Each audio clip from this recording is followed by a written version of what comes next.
Once the drought breaks, can I return to the stocking rates that I was using previously before the drought began? And then the follow-up to that was, should I return to the stocking rates that I was using prior to the time that the drought occurred?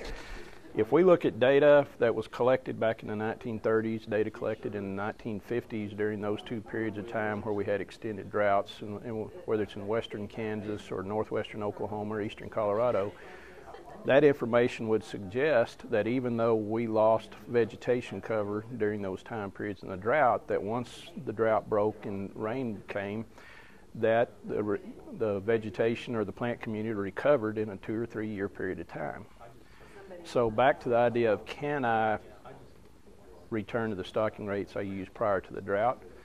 The question then lingers, well, it depends. What's the rainfall going to be as we move out of the drought? How consistent and how much? Another one would be, what was our management prior to the drought? Because the state of the plant community moving into the drought will affect how much stress was on the plant community during the drought, and then therefore the vigor of the plant community moving out of the drought. Then our management during the drought, how quickly did we, or how rapidly did we destock the areas? How did we adjust our stocking rates as the drought progressed? Affects the health of that plant community and therefore its ability to respond as we move out of the drought.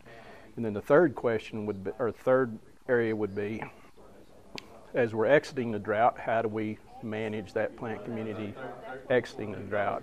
Do we move our stocking rates up progressively as we develop vegetative cover? Do we allow the plants to gain vigor? All of these come into play to determine eventually to what stage will the plant community return following the drought, and then can I return to the stocking rates that we used prior to the drought. The second part, or the second question, was, should I return to those stocking rates? And I think, again, a number of factors need to be taken into account there. This is a good time to go back and evaluate, to begin with, was the stocking rate we were using prior to the drought actually the most appropriate stocking rate for those areas? And to give an example, over time our national cow herd has increased in weight. Our individual cows have become larger. And so if 25 years ago we were running 300 cows that weighed 1,000 pounds, and 2 years ago we're running 300 cows that weighed 1,200 pounds, we were still running 300 cows. But we were actually 20% overstocked, or stocked 20% heavier because our cows were larger. So now would be a time to go back and reevaluate, was the stocking rate we were using previously actually the most appropriate for our areas?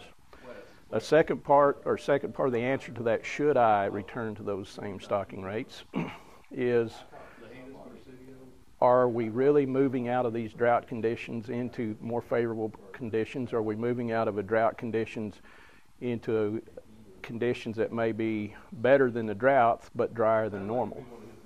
If we look at some of the long-term climate patterns that are in place that are dictated by the sea surface temperatures in the Atlantic Ocean and the sea surface temperatures in the Pacific Ocean, these would suggest that the interior of the United States or North America is still in a situation where dry or drier than normal conditions may be more frequent than wetter conditions. And so if that is the case, if we go back to the stocking rate we used prior to the drought, we may be exposing ourselves to risk because we may not be out of this period of time where drier conditions are more frequent than they used to be.